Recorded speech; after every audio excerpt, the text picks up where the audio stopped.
Bonjour, bienvenue sur VIA TV. Aujourd'hui, nous sommes le mercredi 4 novembre et à la une de ce nouveau journal, c'est la colère des auto-écoles. Avec le confinement, les examens du permis sont maintenus, mais les auto-écoles ne peuvent plus dispenser de cours de conduite. Ce lundi, ce mardi, plusieurs blocages ont eu lieu partout en France pour protester contre ces nouvelles règles. Au Lamentin également, c'est l'incompréhension pour les professionnels. Ils estiment pourtant avoir répondu aux exigences sanitaires imposées par le gouvernement. Loïc Régis et Céline Chalonneau. Si Yvon peut bien se présenter ce matin à son examen de conduite, il ne cache pas sa frustration. Il estime ne pas être totalement prêt et sait qu'il n'a pas droit à l'erreur en cas d'échec, car il ne pourra pas prendre de nouveaux cours. On a annulé les cours qu'on devait prendre pour une meilleure formation pour passer l'examen aujourd'hui. Et là, ça a conclu que je puisse échouer aujourd'hui. À cause de ce confinement, il nous manque quelques heures quand même de formation qui pourrait éventuellement nous aider à avoir le permis aujourd'hui. Ce moniteur estime pouvoir répondre à toutes les précautions sanitaires afin de poursuivre son activité. Or, pour le moment, comme beaucoup, il est hors circuit. Une situation injuste selon certains gérants qui se sentent lésés. Le deuxième confinement a une double injustice. Non seulement nous pouvons faire les cours alors que nous avons pris toutes les précautions sanitaires au niveau des auto-écoles et au niveau des voitures par rapport aux candidats. Et le premier confinement, nous entrons effectivement dans les entreprises qui bénéficiaient des indemnités. Alors avec ce deuxième confinement, administrativement, on est fermé, mais nous ne faisons pas partie des entreprises qui sont indemnisées. Donc il y a une double injustice à ce niveau-là. Une incohérence pour ceux qui ont interpellé les politiques afin d'obtenir des réponses.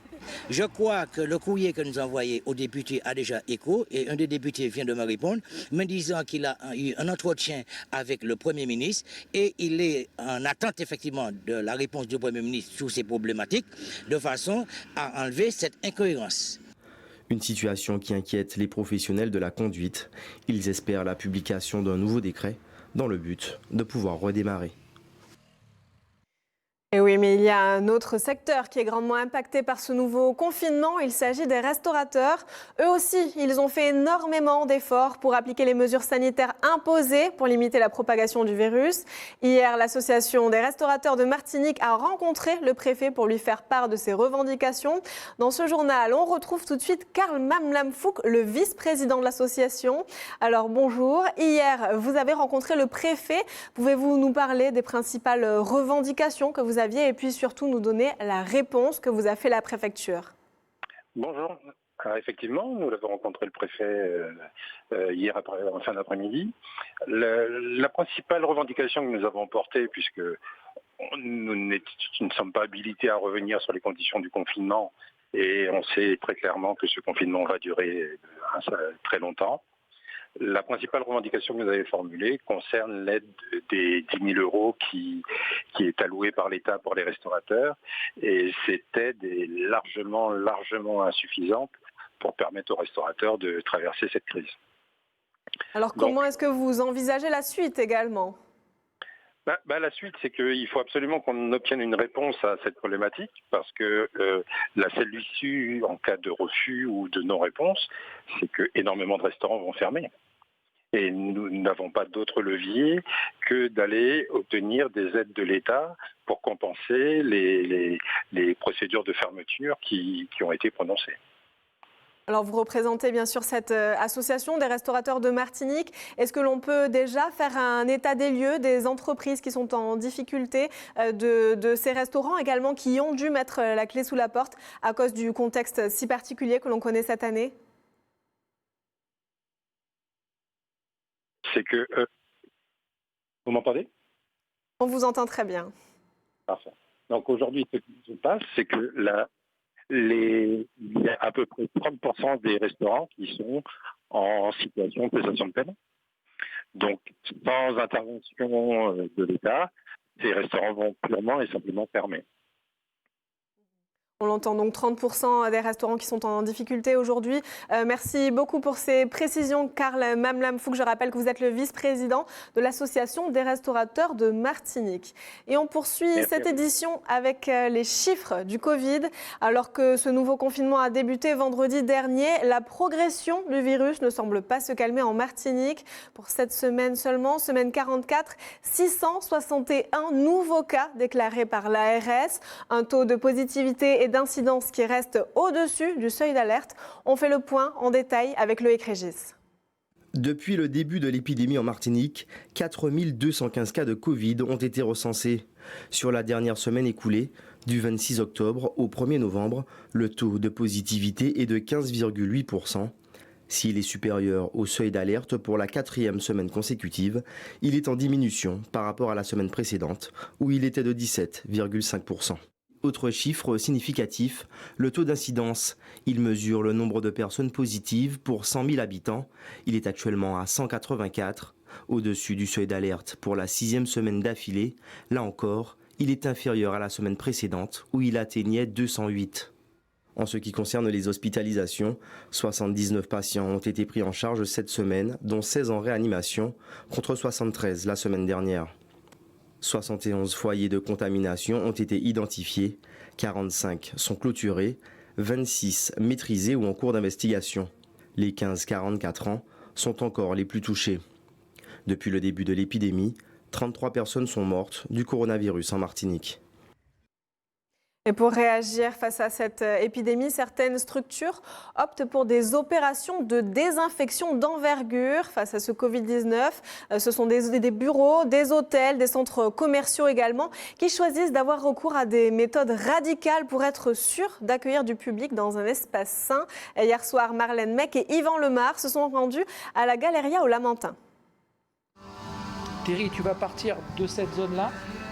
Allez. Combinaison blanche intégrale, masque à gaz et équipement de pro, ces deux hommes ne s'apprêtent pas à chasser les fantômes, mais les virus. Ludovic et Thierry manipulent un biocide très puissant. La prudence et l'organisation sont donc de mise. Mais surtout à ce qu'il y ait personne dans le champ et puis avoir nos équipements de sécurité. La nébulisation, c'est en fait un produit virucide qui est pulvérisé en gouttelettes de 100 microns et qui, en se déposant, tue tout virus en 15 minutes. Une fois que la prestation est terminée, le site est sain, mais ça ne garantit pas, dans le temps bien sûr, il n'y a pas de rémanence à l'instant où on a terminé. Le produit agit et puis c'est désinfecté. Un procédé très efficace, mais qui a un coût. 5 000 € pour ce centre commercial de 6 000 m². Ici, à la Galeria, c'est la deuxième désinfection d'envergure de ce type. Au quotidien, 2 personnes désinfectent également régulièrement toutes les surfaces à portée de main. L'objectif est double, enrayer la propagation du virus et rassurer le public. C'est de la prévention. Il faut toujours travailler dans la prévention plus que dans la réaction. Donc l'objectif, effectivement, c'est de la prévention. C'est rassurer le public, lui dire qu'on a à cœur sa protection, la santé publique d'une manière générale. Et donc on les invite à venir le plus en sécurité possible. Les hypermarchés Place d'Armes et du Rond-Point seront également désinfectés intégralement avant l'inauguration officielle ce jeudi de la nouvelle enseigne Leclerc. Oui, mais il existe une autre crainte par rapport à ce nouveau confinement. Partout en France, on redoute une nouvelle flambée des violences conjugales. Lors du premier confinement, 30% de signalements supplémentaires avaient été enregistrés. Et cette fois-ci, les associations se préparent. Elles mettent en place des dispositifs adaptés. En Martinique, c'est le cas de l'Union des femmes. Aujourd'hui, notre invitée de ce direct, c'est Rita Bonheur, la présidente de l'Union des femmes de Martinique. Bonjour, alors dites-nous, dans ce contexte si particulier, est-ce que vous, à titre personnel, vous avez peur justement d'une recrudescence de cas de violences conjugales en Martinique ? Bonjour, effectivement, nous redoutons que pendant cette période de confinement, qui implique, plus de face-à-face entre les auteurs et leurs victimes, qu'il y ait un regain de violence, qu'il y ait un regain de tension, qu'il y ait aussi des regains de difficultés que vont rencontrer les femmes, que ce soit à la maison, que ce soit aussi au travail ou à l'extérieur. Alors, on n'est pas dans la même situation que pour le premier confinement, effectivement, où on avait quand même enregistré le double d'appels que d'habitude, par rapport à d'habitude, et même en termes d'échanges téléphoniques, nous avions multiplié par 10 le volume d'échanges téléphoniques avec les femmes, mais quand même, nous savons que cette période est propice aux tensions, elle est propice à des difficultés que les femmes peuvent rencontrer, que ce soit chez elles, que ce soit au travail, que ce soit ailleurs, et tous les types de femmes. On pense aussi notamment aux femmes migrantes qui peuvent avoir des difficultés aussi dans cette période. Une situation qui n'est pas forcément facile à vivre au quotidien, qui crée des tensions, qui met parfois les femmes en difficulté. Dans quel cas exactement est-ce que l'on peut vous contacter ? Eh bien, il faut d'abord dire que comme l'UFM remplit une mission de service public, que nous sommes donc comme les services publics nous en fonctionnement normal. Donc nous avons depuis le déconfinement nos structures d'accueil et d'accompagnement des femmes victimes de violences notamment qui fonctionnent sur rendez-vous. Donc nous continuons à travailler, à recevoir les femmes, à accueillir les femmes sur rendez-vous. Elles appellent d'abord au 05 96 71 26 26. Nous pouvons aussi donner une adresse mail parce que quelquefois il n'est pas facile en confinement de téléphoner. Donc nous avons une adresse mail spécifique qui est accueil-femmes au singulier @uniondesfemmes-mq.fr, accueil femmes au singulier @uniondesfemmes-mq.fr. Et donc toutes les difficultés, les violences, mais aussi les tensions, mais aussi les angoisses, mais aussi les problèmes que peuvent rencontrer les femmes pendant cette période, nous pouvons les accompagner, nous pouvons les écouter et nous pouvons également les aider. Alors à Fort-de-France, à notre espace d'écoute au 58 rue Isambert, mais aussi dans les permanences que nous tenons à Trinité et à Ducos. Oui, car il n'y a pas une seule forme de violence, c'est bien de le rappeler également. Alors, quelle est la bonne marche à suivre d'une manière générale quand on est victime de violence ou alors tout simplement de harcèlement aussi, car ça peut être le cas au sein du couple? Bien sûr, on peut avoir toute forme de violence, que ce soit effectivement les violences physiques, mais également toutes les violences psychologiques qui sont très souvent très importantes dans ces périodes-là, du dénigrement, de l'assignation à des tâches, etc., ou des difficultés financières également qui sont liées à ces violences, des difficultés administratives aussi, puisque on se retrouve avec quelquefois des démarches à faire par mail. Donc la bonne démarche, c'est d'appeler au 05 96 71 26 26 ou de contacter par mail. Et nous serons là pour écouter, pour aider et pour accompagner. Et nous voulons dans cette période aussi souligner l'importance de la solidarité. Vous êtes autour, vous savez que vous avez autour de vous une femme victime de violence, n'hésitez pas à l'aider, n'hésitez pas à prendre de ses nouvelles, n'hésitez pas si vous avez des interrogations à nous contacter ou même à appeler la police si vous pensez qu'elle est en danger immédiat. Nous voulons aussi dire que nous sommes en partenariat étroit avec SOS Crise, donc qui fonctionne 24 heures sur 24 et 7 jours sur 7. Donc on peut aussi appeler au 0800 100 811 et avec qui nous faisons le relais pour traiter, pour accompagner les femmes qui les contactent. Merci beaucoup Rita Bonheur pour toutes ces précisions. Vous avez raison de le rappeler, on est tous bien sûr acteurs de cette cohésion sociale et de la protection des femmes dans la société. Merci également à Johan Constant d'avoir réalisé ce direct. Je rappelle donc le numéro de l'Union des femmes de Martinique. Il s'agit du 0596 71 26 26. En cas de danger imminent, bien sûr, on appelle police secours le 17. SOS Crise également, une antenne qui est à votre écoute en cas de difficulté. Il s'agit du numéro local, le 0800 10 08 11. Et on poursuit ce journal. On part à l'international cette fois-ci, où le bras de fer se poursuit entre Donald Trump et Joe Biden pour la présidence des États-Unis. Alors je vous parle d'ailleurs, 7 États n'ont toujours pas délivré leur verdict. Le premier candidat à franchir la barre des 270 grands électeurs gagnera cette élection. Mais pour l'instant, les compteurs américains sont bloqués. 238 pour le candidat démocrate, 213 pour le président républicain sortant. La course à la Maison-Blanche n'est donc pas terminée. On est dans la dernière ligne droite et Benoît Cristal revient sur cette nuit électorale. Il est près de 3 heures du matin aux États-Unis. Toutes les voix ne sont pas encore comptées, mais Donald Trump se déclare déjà vainqueur. Franchement, nous avons gagné cette élection. Sous les applaudissements, il annonce vouloir saisir la Cour suprême si les prochains résultats non encore annoncés lui sont défavorables. Un groupe de misérables tente de voler cette élection. Et nous n'allons pas les laisser faire. Des propos scandaleux selon l'équipe de campagne de son adversaire. 2 heures auparavant, Biden est beaucoup plus prudent car les résultats de cet État sont encore tangents. On ne connaîtra pas les résultats avant demain matin. Ça pourrait même prendre encore plus de temps. Mais je suis optimiste sur l'issue. Pourtant, durant toute la soirée, le clan démocrate est allé de désillusion en désillusion. Pas de victoire écrasante en Floride, selon les premiers résultats donnés à la télévision.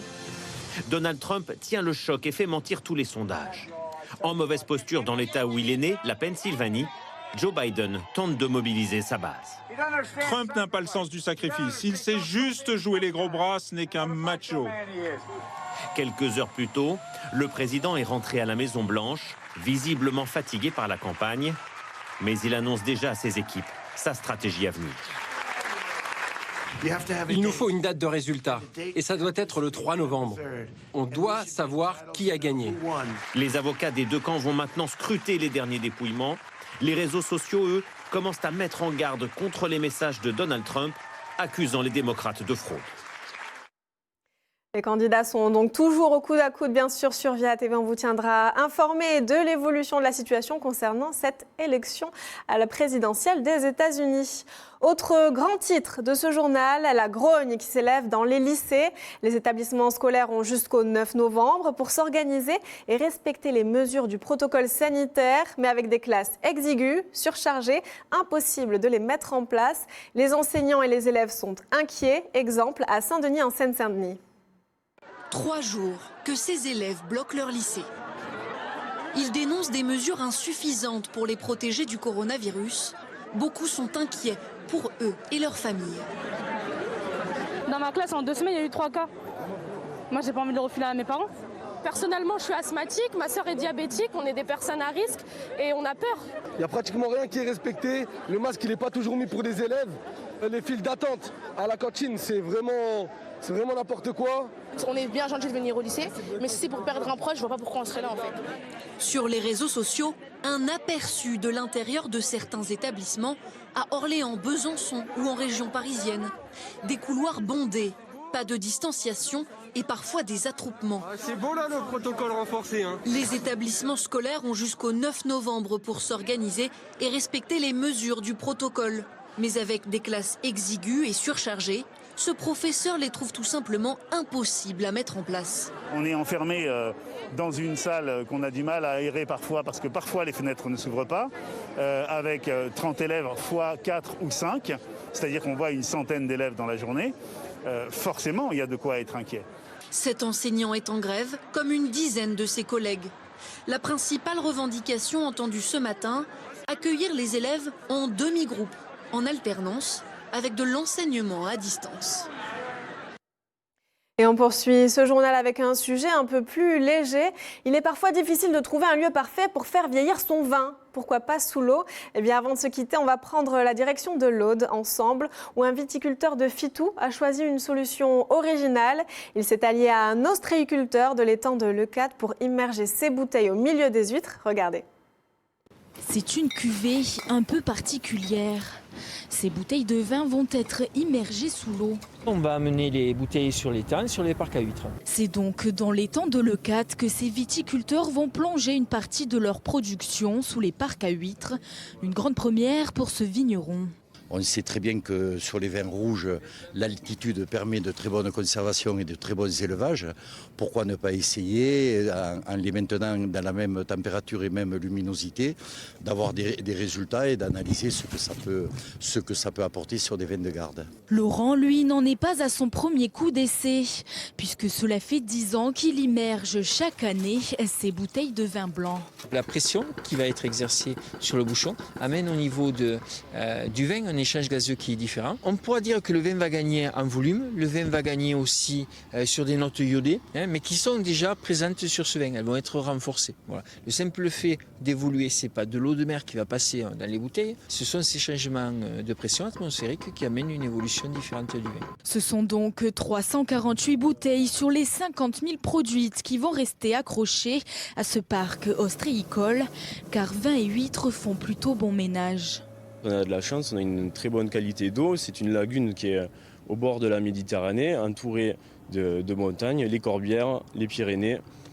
Donc beaucoup d'apports d'eau douce, des apports nutritifs qui changent vraiment la qualité de l'huître. On met les vins à côté des huîtres, elles grandissent ensemble et en plus on vient les déguster. Maintenant, il n'y a plus qu'à attendre 9 mois avant de pouvoir les sortir de l'étang, ce qui n'empêche pas de goûter déjà les cuvées précédentes.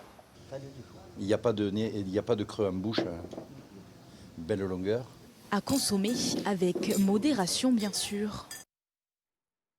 Et c'est la fin de ce journal. Merci beaucoup de nous avoir suivis. Je vous laisse bien sûr en compagnie des programmes de Via TV. Dans un instant, les Feux de l'amour. À 18h30, ne manquez pas votre rendez-vous avec Régine Germani dans Antchep et IA.